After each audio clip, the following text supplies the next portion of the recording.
Great. Good morning, Gate City Rotary. Good morning. Good morning. All right. How's everyone doing today? Good. Good. So Dale Hopkins has our invocation pledge and four-way test this morning. Bow our heads. Father, thank you for the opportunity to gather together today. We ask your blessings on all here, ask your blessings on the food and those who prepared it. We ask you for all of us to keep in mind the purpose of this club, to serve others. And we ask a special blessing for House Counsel and his family. In your name we pray. Pledge. To the flag of the United States of America and to the republic for which it stands, one nation, under God, indivisible, with liberty and justice for all. Of the things we think, say, and do. Is the truth, is fair to all concerned, will build goodwill and better friendships, will be beneficial to all concerned. Do you have a Rotary moment you wanted to share? Or I do not.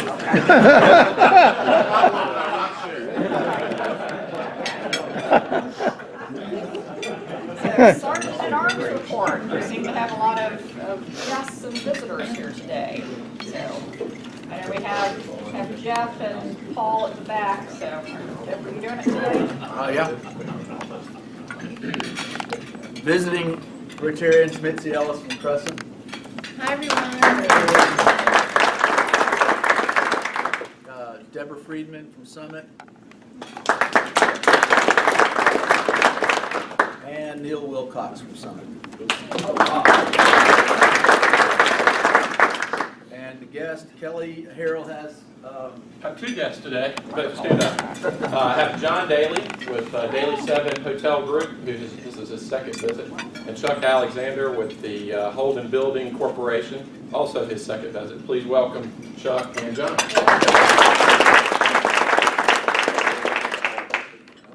Ralph Jones, you have a guest. Yes, Robert Gray, and we're going to initiate him into the club today. So I'll wait and tell you. And then I have a guest this morning, Joanne French. Hello. Morning.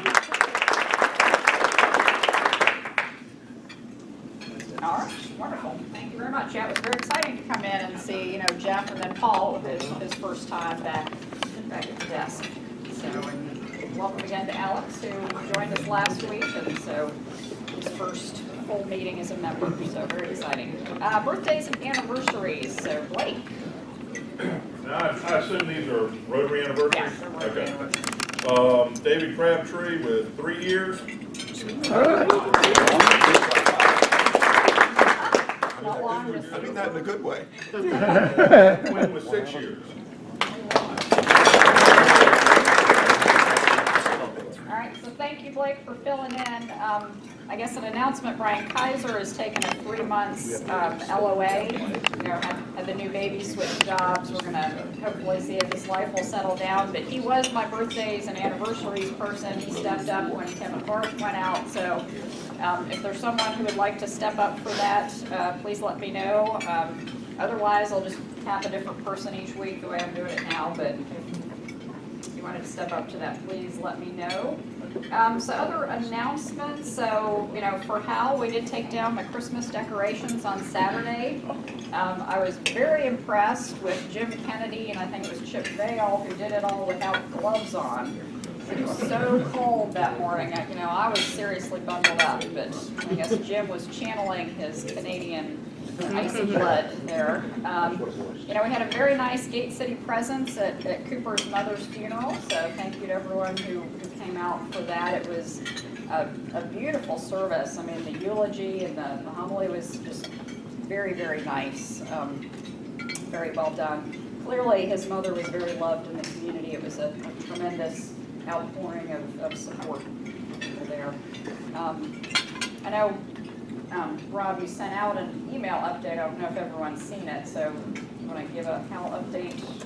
Yeah, I sent out an email late last night, so you can get the details. But the good news is that Hal's hopefully coming home from Duke this week, and possibly starting chemo next week, which will be a huge step in the right direction. So anyway, just read that, get any more little detail out of that, but things are, we've been in a relatively upbeat mood, so just keep your prayers going.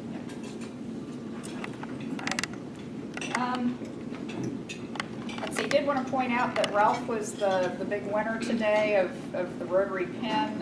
Looks very fetching. Wear your pin, Mr. Wear your pin. That's so cute. Looks very fetching against the burgundy we decided.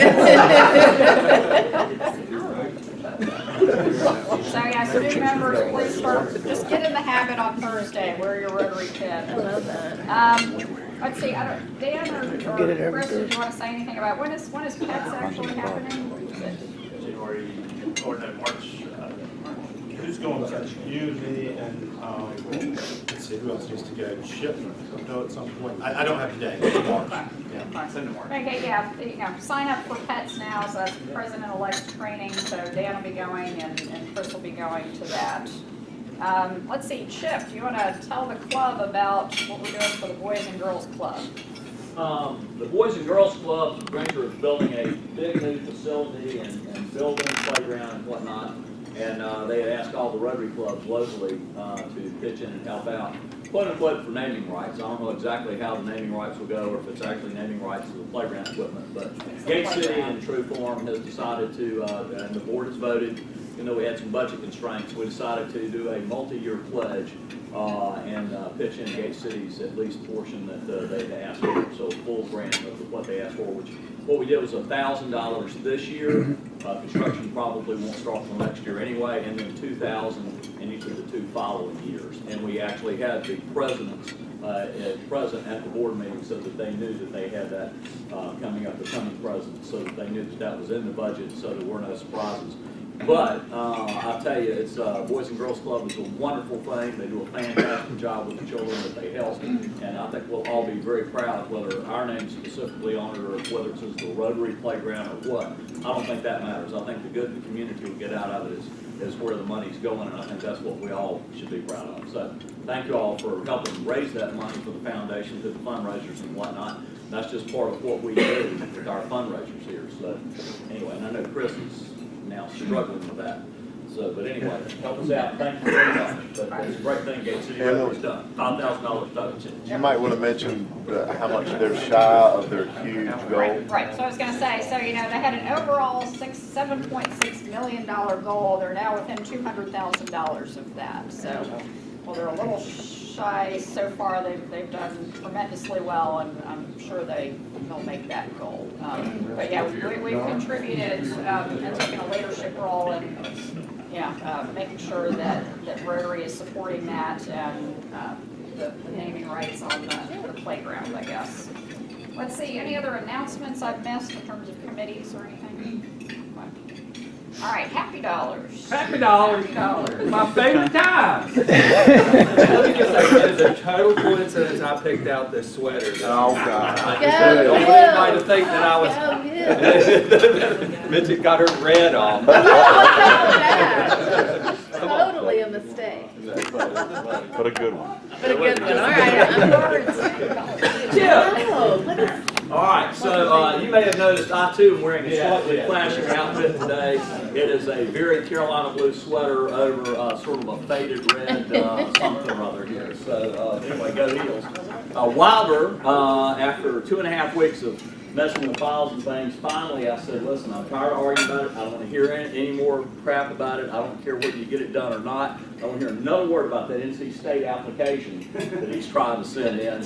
So we hired our computer guy from my wife's company and my company to come help Wilder convert his files to send that damn state application. As a backup to Carolina, which we should have heard from, but we hadn't. So anyway, and if all that fails, he's already been accepted to Ole Miss, and they sent him a letter, and he had other requirements, and it said high school diploma. So. He could be in Mississippi. Did we never be your high school diploma? He's high school diploma. We have to read. I know there has to be more Happy Dollars. Just one happy dollar. One Happy Dollars. It's a sad crowd. One. Well, anyway, Grandpappy Lewis and Grandma, they were having a little bit of marital trouble.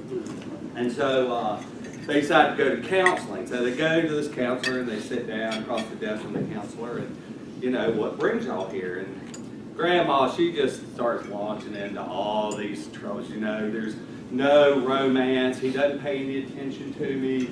You know, he's always out doing something else. And after letting this go on for a little while, the counselor stood up and walked around the desk and asked Grandma to stand up. And he planted this kiss on her. I mean, long and passionate kiss. And Grandpa was sitting there and sort of raised his eyebrow. And counselor, you know, Grandma sits down a little stunned, a little quiet. And counselor goes back and sits down and he says, "Sir, that is what your wife needs. And she needs it 3 times a week. Can you do that?" And he said, "Well, I can drop her off on Mondays and Wednesdays. Then I'll fish on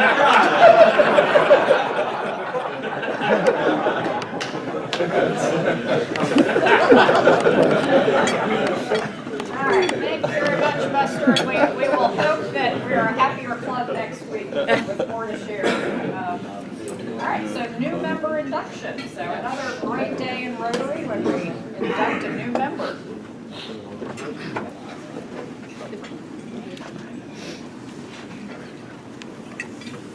I don't see Robbie here, so I'm going to substitute for him. Good morning. Great day in Rotary. A new member gets inducted. And I left your badge in my car, so I'll bring it to you next week. I'm sorry. Ralph, you want to introduce Robert? Sure.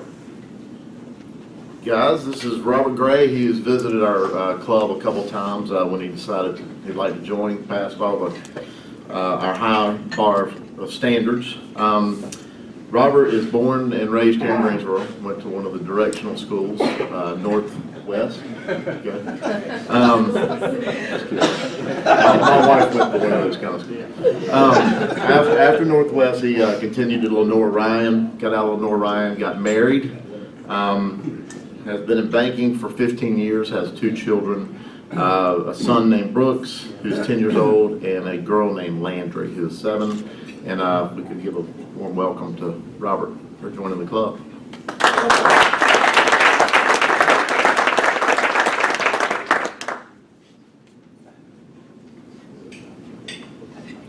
You can tell I haven't done this in a while.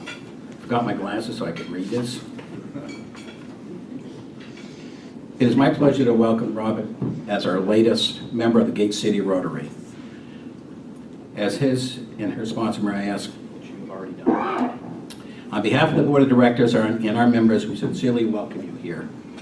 Our welcome is not only in anticipation of good fellowship we'll share with you here on Thursday mornings and during social hours. We welcome you for our strong arms and sturdy back, which will help us carry out our many service projects, which in a small yet significant way make our community, our country, and our world a better place to live. For all here, Rotarian and non-Rotarian alike, let's be reminded of these important facts. Rotary is not a political organization, but all Rotarians are vitally concerned with everything pertaining to good citizenship and the election of good men and women to public office. Rotary is not a charitable organization, yet its activities exemplify the charity and the sacrifices that one should expect from people who believe that they have the responsibility to help other people. Rotary is not a religious organization, but is built on those eternal principles that have served us as the moral compass for people throughout the ages, as well as the foundation of our great country. Rotary is an organization of business and professional people pledged to upholding the highest professional standards. Rotarians believe that worldwide fellowship and internal peace can be achieved when business people unite under the banner of service. I'd like to request everyone to please stand for the delivery of the following charge. You, Robert, have been chosen for membership of the Rotary Club of Gate City. Your sponsor and fellow members believe you to be a leader in your special line of work and that you embody the qualities of head and heart that fit you to interpret and impart the message of Rotary. You are the representative of your vocation to this club. At the same time, you now become an ambassador of Rotary. We rely on you to carry the principles and ideals of service to those with whom you work. Additionally, we expect you to inspire us, your fellow members, to become better Rotarians. I hope that you will wear your Rotarian pin proudly and for others to see. Also included is your official certificate of membership in Rotary and a declaration of the four-way test to help you be reminded of what it means to be a Rotarian. Allow me to offer you my right hand. Friendship. Fellow members and guests, I have the honor of presenting our newest member, Robert Gray.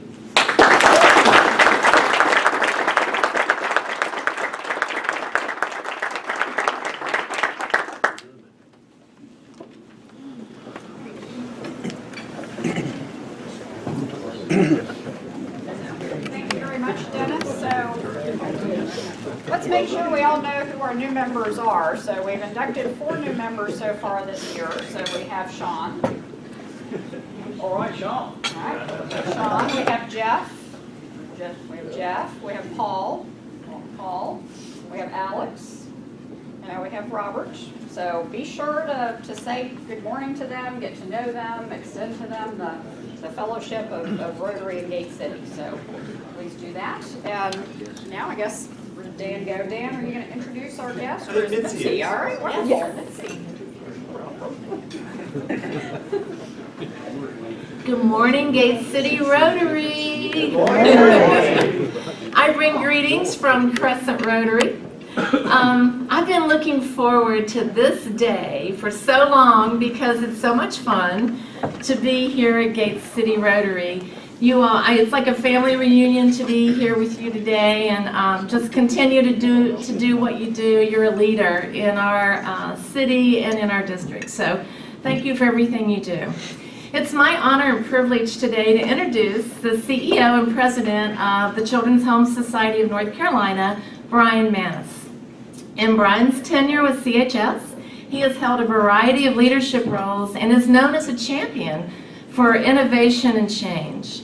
He has really led the growth of CHS from a narrow focus on traditional adoption and foster care services to a wide array of programs that, believe it or not, served 20,000 children, at-risk children and families last year in North Carolina.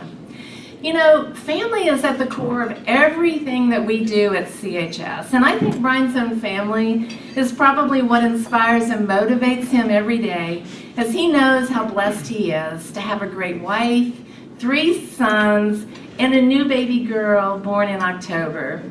The gift of a new daughter is a daily reminder to him that about those families and communities across our state who are in times of real transition, whether it's creating a new family or parenting through tough times. He appreciates and works diligently towards our mission, which is the right of every child to a permanent, safe, and loving family. I know today you're going to be impacted by Brian's message, and you're going to leave with a sense of gratitude for your own family and an awareness of some of the issues that CHS faces as the largest private adoption and foster care provider in North Carolina. The needs of our children and families continue to increase, and Brian's always reminding us that we need to continue in our commitment to smart planning, innovative thinking, and providing exemplary services to meet those needs. So please give a warm Gate City Rotary welcome to Brian Maness.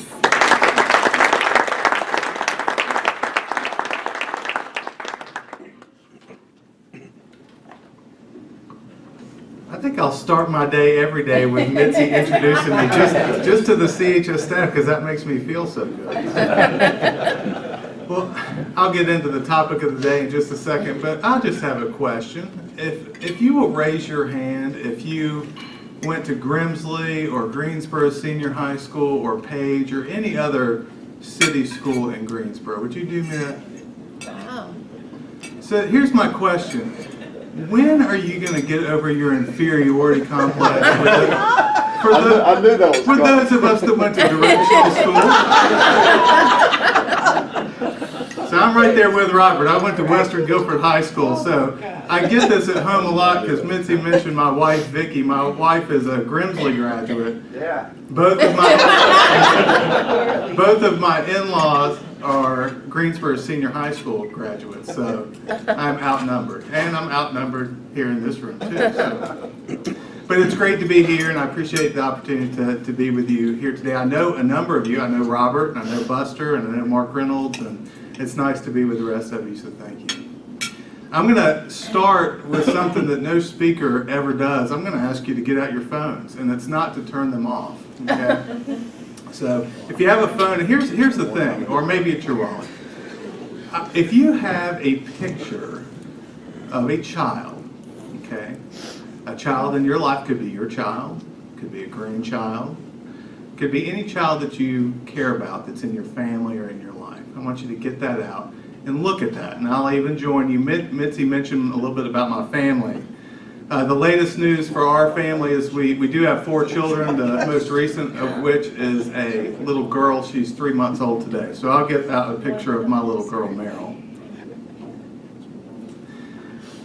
And if you don't have a picture with you, I just ask for you to think about a child in your life. And I have a couple questions for you. I ask you to think about how you're related to that child.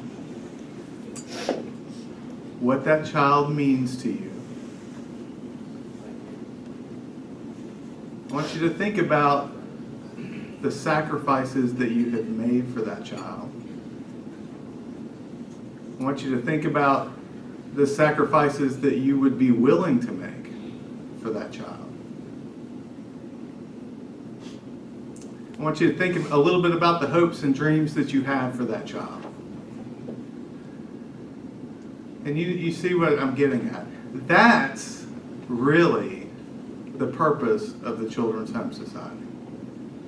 Now, that's not our formal mission, but the Children's Home Society exists because of the important role that family plays in the life of a child. That's why we're here. The mission statement is very simple for our organization. It's to promote the right of every child to a permanent, safe, and loving family. That's it. It's not a paragraph. It doesn't go on and on. That's it. It's about a permanent, safe, and loving family for every child. So you all know what a champion Mitzi is for Rotary, and when we talked about how to make this a little bit relevant for Rotary, she and I talked a little bit about some similarities between the Children's Home Society and Rotary. And there are a few, and I will just mention a couple. I think it was interesting when Robert was being inducted, one of the statements, and I wrote down, was that Rotary is business people uniting under a banner of service. Well, that's the same thing, really, as how the Children's Home Society started. Some of you may know a little bit about our history. We're actually older than the Rotary. We were formed in 1902. I know Rotary was founded in 1905 by Paul Harris. Well, right here in Greensboro, in 1902, a group of business leaders got together because there were homeless children, particularly teenagers, on the streets of Greensboro and other cities around the state. And they wanted to do something. So they founded the Children's Home Society. Those early board members were leaders that you would recognize a lot of their names. Governor Aycock, who was our governor at the time. The president of the predecessor for UNCG, North Carolina Women's College. The president for Greensboro College, William Duke. The Duke family, which you're probably well aware of. Julius Carr, who is the founder of Carborough, is named after Julius Carr. He was a Confederate general. But it was these business leaders that saw a need and got together and wanted to try to solve it. So some other common things between Rotary and the Children's Home Society. One is how we succeed. Rotary doesn't succeed in and of itself, but it succeeds through partnerships, and I know those partnerships are local. We talked about partnership and your support of Big Brothers Big Sisters, or maybe it was the Boys and Girls Club, sorry. both of which are great organizations. You succeed internationally through your support of other organizations. That's part of how you have impact in the world. And for the Children's Home Society, that's very similar. We could not do what we do in a vacuum. We work throughout North Carolina, 12 offices and cities across the state, staff all across the state, but it could not be without the support and involvement and partnership with folks in those communities. And we're involved in communities across the state. We're supported by Rotaries, and Kiwanis clubs, and United Ways, and foundations, and thousands of individuals across North Carolina. So we have a common history, or at least some shared aspects of our history. We all succeed through partnerships, both Rotary and Children's Home Society. And then the third thing is that we're about community. Somebody told me when I was coming in, they said, today you're going to get treated like family. Mitzi, she'll get treated like one of us. No, they said, you're going to get treated like a guest today. You get the special treatment, but we'll just treat Mitzi like family. So, and I know that about Rotary. Rotary is a close community, really built on relationships, and that's very similar to the Children's Home Society. You have a copy of our annual report from this past year, and I'll touch on a couple things in just a minute from that. But you'll notice on the cover it's I am CHS, and our whole intent with the theme around that report was that Children's Home Society is not any one person. It's made up of a lot of people. Some of you are aware of some of the transitions we've gone through in the past year. Many of you may have known Ken Tutterow, who was our long-standing president. Ken was our president for 23 years. And was a board chair prior to that, and just had been involved with the Children's Home Society and was a great leader for us for so long. But, you know, a lot of people had questions about what's going to happen to the Children's Home Society after Ken passed away very unexpectedly about a year ago. And so part of what we wanted to convey is that, yeah, that's a huge loss for us, but the Children's Home Society is much more than any one person. It's much more than me. It's much more than Mitzi. It's really a huge community that's made up of supporters and staff and board members and other community leaders that all believe in that mission that I stated earlier about how important it is for a child to have a permanent, a safe, and a loving family that's going to be theirs today, but will also be theirs forever, and how important that is. So we're about community, got a shared history. We succeed through partnerships. There are some common things between the Children's Home Society and between Rotary. I want to talk a little bit about Children's Home Society, but what I want to do first is share a short video with you. It's only about 4 minutes long. Mitzi will get us started here, but we have confidence in Mitzi's technological expertise. Some of us do. If you could be where I'm standing, and if you could see how this projector is rigged, it's got a book and Mitzi's purse or at least wallet, propping it up. So we're in great shape. Total professionalism. But here's what you're gonna see. You're gonna hear from a few children that we work with. Will you hit pause for a second? Thank you. You're welcome. Because it jumps right into the Yes. video. You're going to hear from a few kids talking about family. These are real kids. They're not actors. They're not reading from a script. These are real kids that the Children's Home Society is working with right now, talking about family. So if you'll listen closely, I think some of the things that they have to say and their thoughts are really important. So thank you.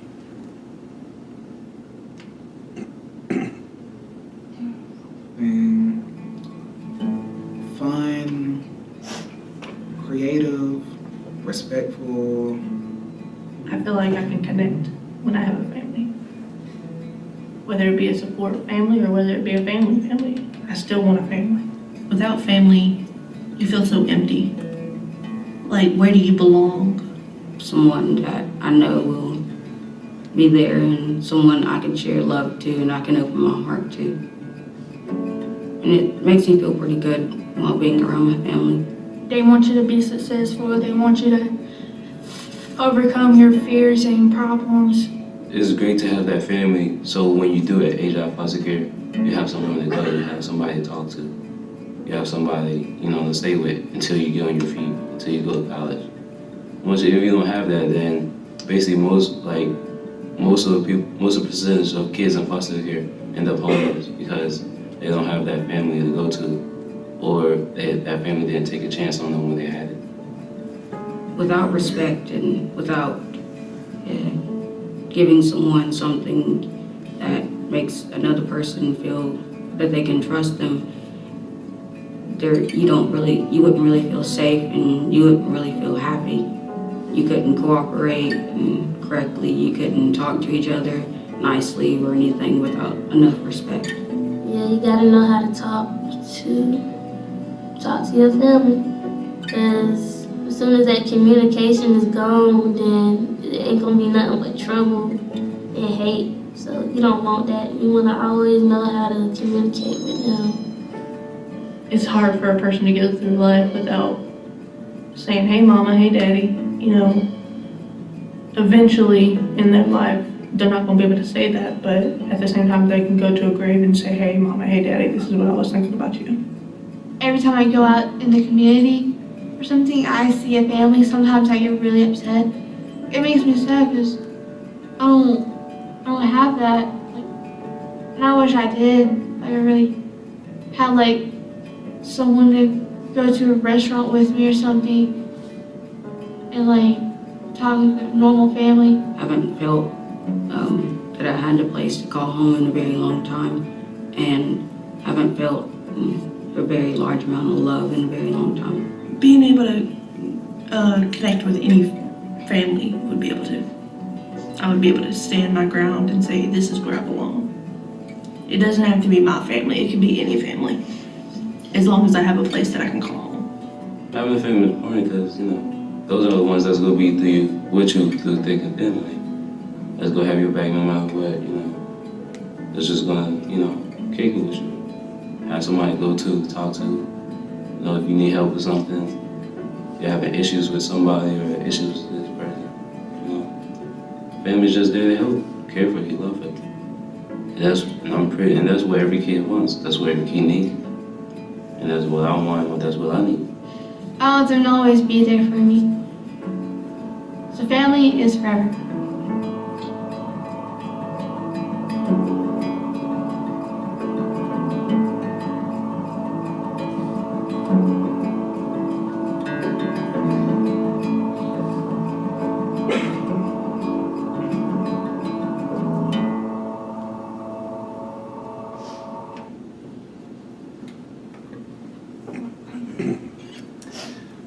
I've seen that a number of times. It's a pretty recent video, but it's always hard to talk afterwards. We at Children's Homeside, we have a thing. We have a box of Kleenex, in all of our rooms for moments like that. When a child touches our heart, and you don't have a Kleenex here, but you have your napkin. But did you hear what they said? And you might could have predicted that, but the first thing I want to note is how courageous it is for a kid, a young adult, a kid, to be able to go on video and talk about something as personal as family and how much they desire that and need that. But did you hear some of what they said? They think about family as forever, which it is. Family is somebody to kick it with, somebody that will be there with you. You heard what they had to say. Family is inseparable from how we succeed as we become adults. It's part of our identity, and I think that is overlooked so much. But that's really the purpose of the Children's Home Society and why we exist. And the kids say it better than I can.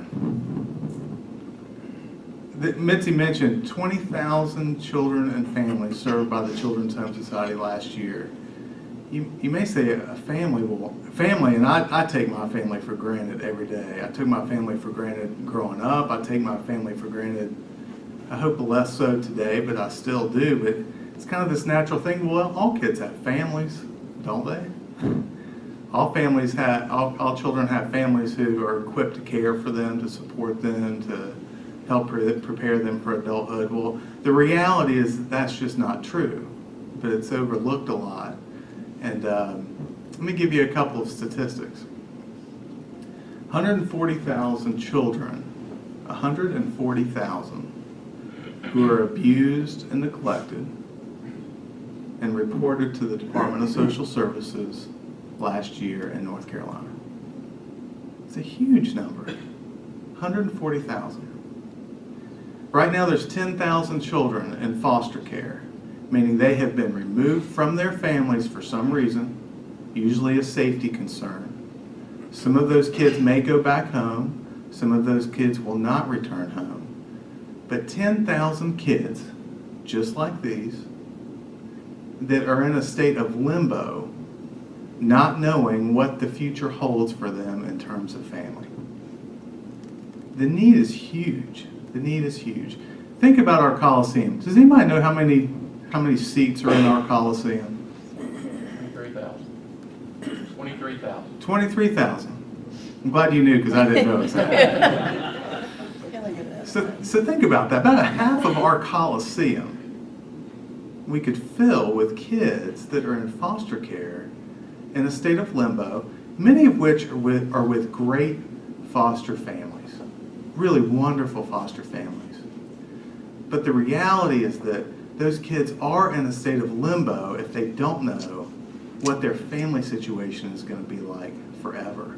And they're going to have the same questions that these kids just expressed about family and their future. And those are many of the kids that we work on their behalf.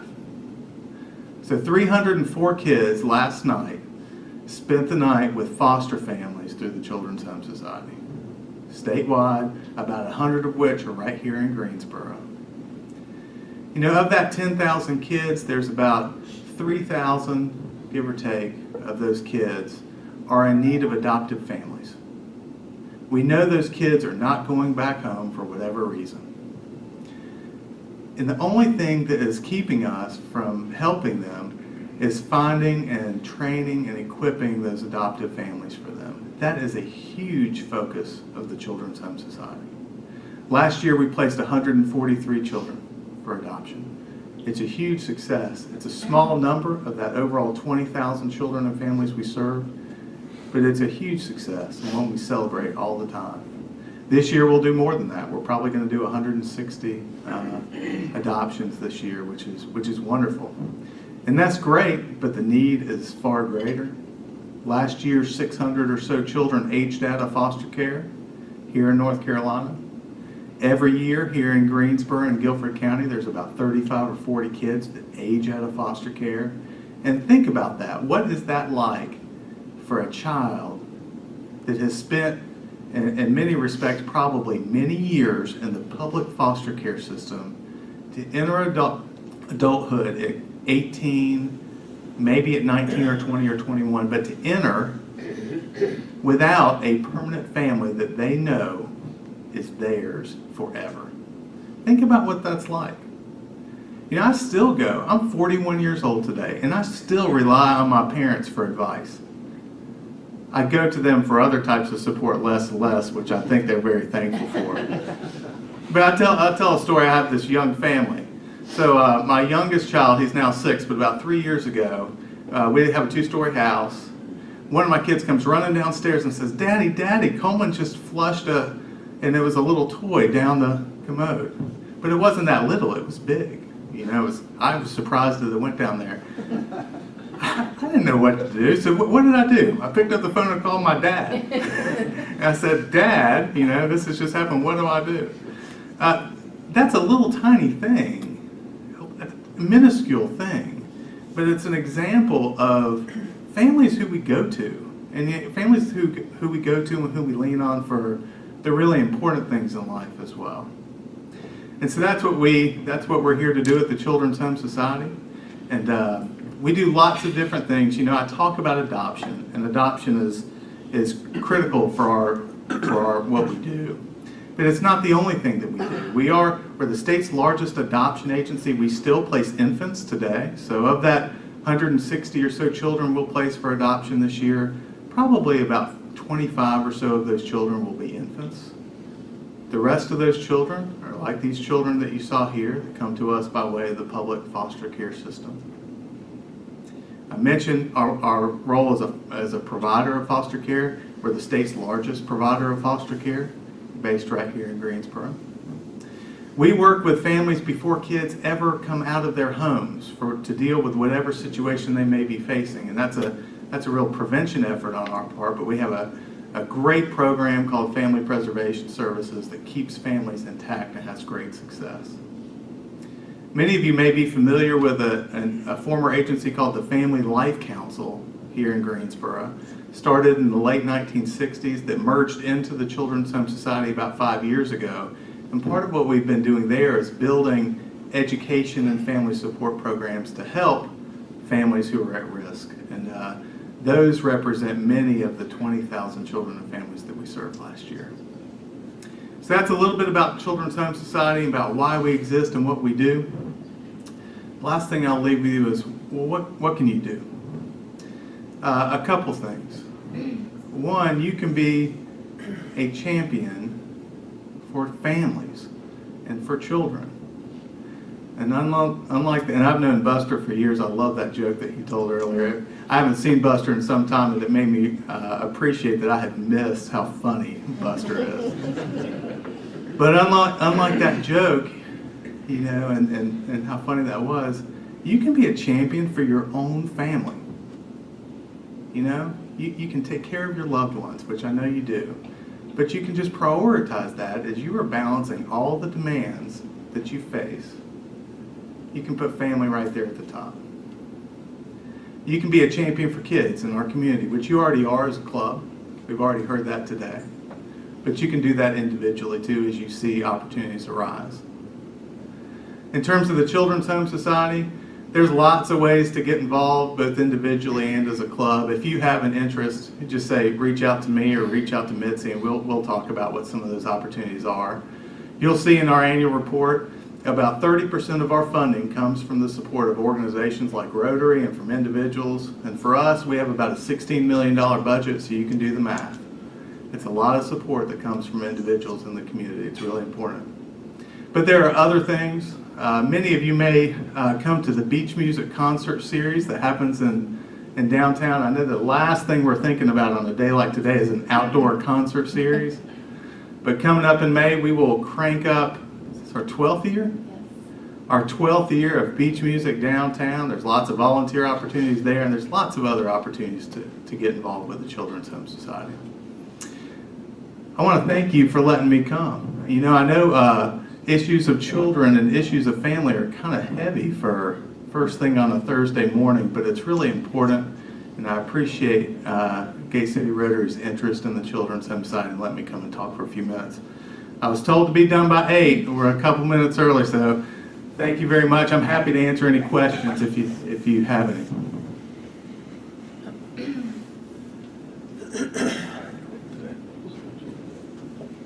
Okay.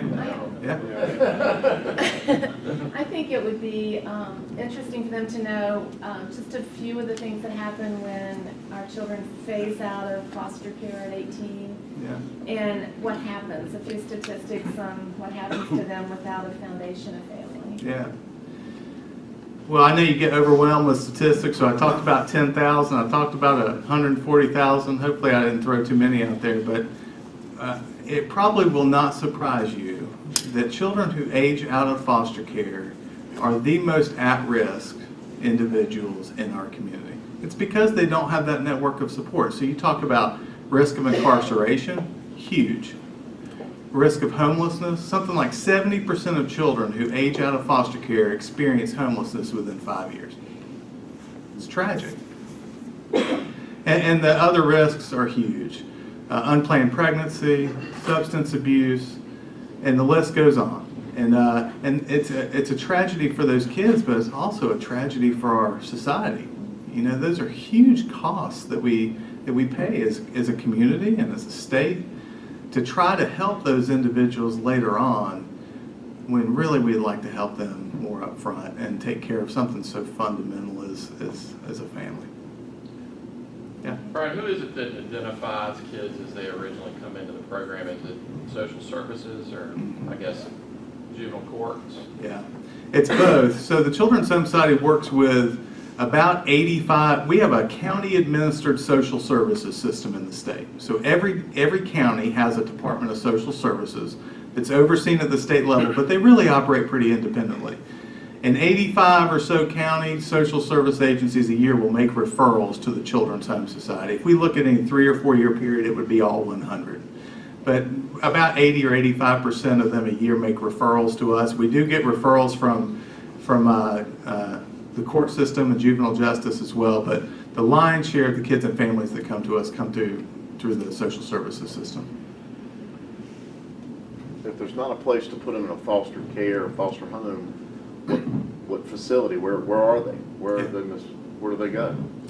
And one thing, that's a great question. So there's different levels of care for children based on their needs. And ideally, we would have the capacity, either the Children's Home Society or our state as a whole, would have the right accommodations for a child to fit exactly what their needs are. We do have an approach in the state, and certainly with the Children's Home Society, that we want as normative a setting, a family-like setting whenever possible. But when there are not foster families available, they go to a higher level of care, and that could be a group home, it could be a residential facility, and based on a child's needs, it could be like a psychiatric facility. Keep in mind that if a child comes into foster care, at a minimum, they've dealt with some really hard things. And so assessing what their level of need is and what kind of help and support they need is really important. But the real tragedy is oftentimes kids end up in a higher level place of care than they really need because there's not capacity for families. And I didn't mention it, but one of the biggest needs we have is the recruitment of families. Families that are interested in foster care, families that are interested in adoption. So you can help us spread the word about that. That's always a huge need of ours. Thank you very much. Thanks for having me. Hope you have a great day.